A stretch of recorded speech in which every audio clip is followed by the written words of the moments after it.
नमः शिवाय। हम इंसान या तो अपने आने वाले कल का सोचते रहते हैं या अपने बीते हुए कल का, जबकि ये दोनों ही हमारे वश में नहीं। जो वर्तमान हमारे वश में था उसे हमने भविष्य की चिंता में खोए हुए ने अतीत बना दिया। 22वां अध्याय। काशीपुर में शिवागमन।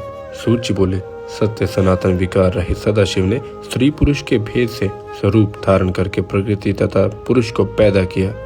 उसने विचार किया कि हमारे माता पिता कौन होंगे जो कि दिखाई नहीं देते। तब तो वे बहुत व्याकुल हुए। इतने में आकाशवाणी हुई कि तप करने से जगत उत्पन्न होता है, इसी कारण तुम भी तप करो।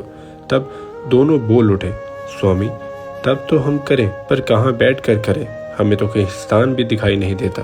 सूर्य बोले, प्रकृति और पुरुष इस प्रकार कह ही रहे थे, तब भगवान शंकर ने सभी सामग्रियों से भरपूर अत्यंत प्रकाशमान परम सुंदर एक नगर रचकर उन दोनों के सामने उपस्थित कर दिया। तब दोनों शिव स्मरण करके उस नगर में तप करने लग गए। इस प्रकार तप करते करते उन्हें बहुत समय लग गया। तब अधिक परिश्रम के कारण उनके शरीर से पसीने की बूंदें निकल आई। उन्होंने विस्मित होकर सिर हिलाया तो उनके कान से एक मणि टपक पड़ी। इस कारण इस स्थान का नाम मणिकर्णिका नाम से प्रसिद्ध हुआ। वह परम पवित्र तीर्थ है। 5 कोस का विस्तीर्ण वह नगर जल के प्रवाह में बहने लगा। उस समय भगवान सदाशिव ने अपने त्रिशूल की नोक पर उसे दृढ़ कर लिया। उसके बाद तप के अधिक परिश्रम के कारण भगवान विष्णु तथा उनकी पत्नी प्रकृति उसी नगर में सो गए। भगवान शंकर की प्रेरणा हुई तो भगवान विष्णु जी की नाभि कमल से ब्रह्मा जी प्रकट हो गए। ब्रह्मा जी ने सृष्टि की रचना आरंभ कर दी। 50 करोड़ योजन लंबा तथा इतना ही चौड़ा ब्रह्मा जी ने ब्रह्मांड रच डाला, जिसमें अद्भुत से 14 लोक निर्मित थे। तब भगवान शंकर ने विचार किया कि संपूर्ण जीव तो कर्मों के बंधनों में जकड़े रहेंगे, तो वे मुझसे किस प्रकार पा सकेंगे। ऐसा सोचकर उन्होंने अपने त्रिशूल से 5 कोस नगरी उतार कर ब्रह्मांड से अलग रखी। फिर उसी में अपनी एवं मुक्ति ज्योतिर्लिंग की स्थापना कर दी। तब मुक्ति के अभिलाषा वालों को इस काशी का सेवन करना चाहिए। इस प्रकार की आज्ञा शंकर जी ने की। हे ब्राह्मणों, काशी जी तो ब्रह्मा जी के प्रलय काल में नष्ट नहीं होगी।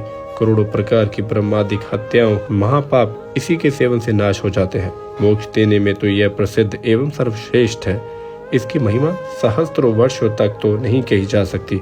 सूर्य बोले, यह तो मैं संक्षेप में अपनी बुद्धि के अनुसार कुछ कहता हूँ। जो परमात्मा समस्त प्राणियों के मध्य में तो सत्व स्वरूप से है और बाहर तामस रूप से है, वही कैलाश के स्वामी है। सत्वाधिक गुण युक्त होते हुए भी गुणातीत काल अग्नि रूप रुद्र जी ने स्तुति करते हुए कहा कि हे स्वामी विश्वनाथ, मैं आपके अंश से उत्पन्न हूँ, आप मुझ पर कृपा करें। जगत का कल्याण करना आपके अधीन है। इसी निमित्त से मातेश्वरी श्री पार्वती जी के साथ इस पवित्र काशीपुरी में आप सदा के लिए विराजें।